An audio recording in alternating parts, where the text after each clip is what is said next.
Well, it's a little over 100 days since we last celebrated public masses here in this country, and it's a wonderful joy that at long last things are now good enough for us to begin to do so once again. I just wanted to make a little video here in one of our churches to just explain a little bit about how Mass might be once we come back this weekend and in the days that follow. First of all, it's really important for us to balance the need to keep people safe with the need to make this a holy experience. So I hope you'll find that all the measures we've taken are the very best we can do to make sure everyone is safe from the transmission of coronavirus at our masses, but also that when we celebrate Mass together, it won't feel too alien. We will do as much as we can to make sure it feels like a holy and a sacred experience. That's really important for us all. So we'll do what we can to keep people safe, and it's especially important to make sure that we keep the priest safe, not just because I don't want to be ill, which of course I don't, but if the priest does fall ill, then there is the potential for him to pass the virus on to a whole number of other people as they come for Mass. So it's really important that we keep some sort of a barrier as far as we can to protect the priest and then to protect everyone else from catching anything that the priest himself might get. So that's why it's such an important thing. We can't just dismiss it all as a lot of health and safety stuff. It really does matter. It really is important that we work hard to keep one another safe. When you do arrive at Mass, those of you who've been here in the churches for private prayer will realise that there is a restriction on the number of people we can fit. And so the benches are marked. You can see there's a little sign to say where people can sit, and the benches that people can't sit in and the chairs are roped off so that you can only sit in particular places. That's to make sure we keep the 2 meters social distancing, which is so important. And it's important that you give yourself plenty of time when you arrive to get into Mass. Don't arrive, everyone, right at the very moment that Mass is due to start. Everyone has to arrive. They've got to keep 2 meters distant. They've got to read the notice telling them how to keep safe. They've got to squirt hand sanitizer on their hands. They've got to be shown to somewhere to sit. So it takes a little while to get people into church. So do make sure that you arrive in good time, that you give yourself plenty of time as you arrive and get here. We hope that there'll be plenty of space for everyone. I'm really grateful to those of you who've emailed or texted Catherine to let her know which Masses you're planning to come to. If you haven't done so, well, hopefully that will be okay, but we will have to say, of course, once the church reaches capacity, then it is at capacity. We can only fit in the people we can safely fit into the church.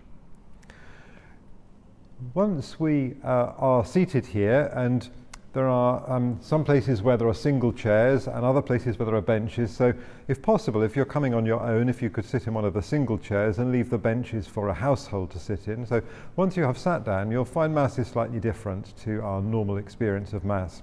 We're not allowed to have congregational singing, so everything will be said apart from the parts of Mass that the priest sings. There are no bidding prayers, the homily will be shorter, there's no collection during Mass. Mass will feel simpler, but hopefully that will be, in some ways, an opportunity for us to reflect on how it is that we participate internally, that we dispose ourselves in the right way in our souls, our hearts, our spirits, so that we can identify with the actions that are taking place at Mass.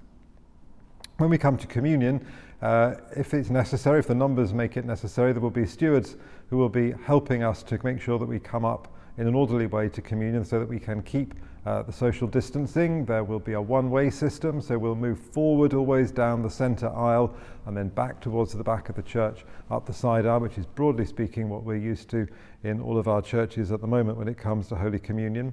When it comes to time to receive communion, the priest will be behind a barrier, maybe behind the altar rails or a table, and it's important that you hold your hands out as far as full stretch and hold your hands out flat. The priest will not speak. He'll place the Blessed Sacrament on your hands, and then you'll go away and sit down back to your place to make your thanksgiving in the place that you came from.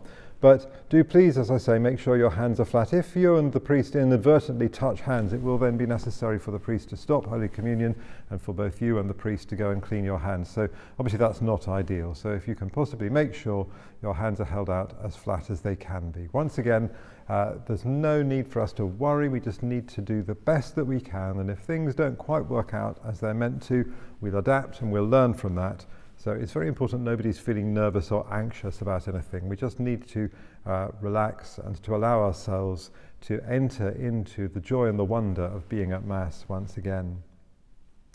When it comes to time for us to leave, once again, if there are a large number of people at Mass, the stewards will supervise that to make sure that we can get out in an orderly way. And again, of course, we need to use the hand sanitizer as we leave, so there's a bit of a delay on the way out. So just allow people to go and keep that 2 meters distance. It's terribly important to do that. There's no collection during Mass because passing a bag or a plate from person to person just means that we risk passing on the virus. But there will be a basket on the way out or a plate at the back of the church or by each door of the church. And so those of you that don't give to the collection online or by standing order, you can use the plate to place your offertory gifts into. As you leave, sanitize your hands and then move away from the door. So go through the door, don't stop to talk to your friends in the doorway because obviously people are trying to come out afterwards. Move well clear of the church and then stay 2 meters apart from one another, and if you do that then you can stop and talk to one another to your heart's content. I'm so excited and so pleased that we're able to be back together again for Mass. It's going to be so lovely to have our churches doing what churches are really for, being places for the holy people of God to gather to celebrate the sacred liturgy. And I hope it's going to be a wonderful, wonderful, exciting weekend, and that the days that come afterwards will be great too. Don't forget the Sunday Mass obligation is still suspended, so you're not obliged to be at Mass on Sunday. If you want to come to Mass and are worried about there being a large number of people, you can come to one of the other Masses during the week, and that's perfectly satisfactory. So if you want to come on a Tuesday or a Wednesday or a Thursday or a Friday or a Saturday, then you'll probably find the numbers there are slightly smaller on those days, and there'll be less need for you to worry about meeting a large crowd. Excellent. I look forward to seeing you in the next few days as we celebrate Mass together once again.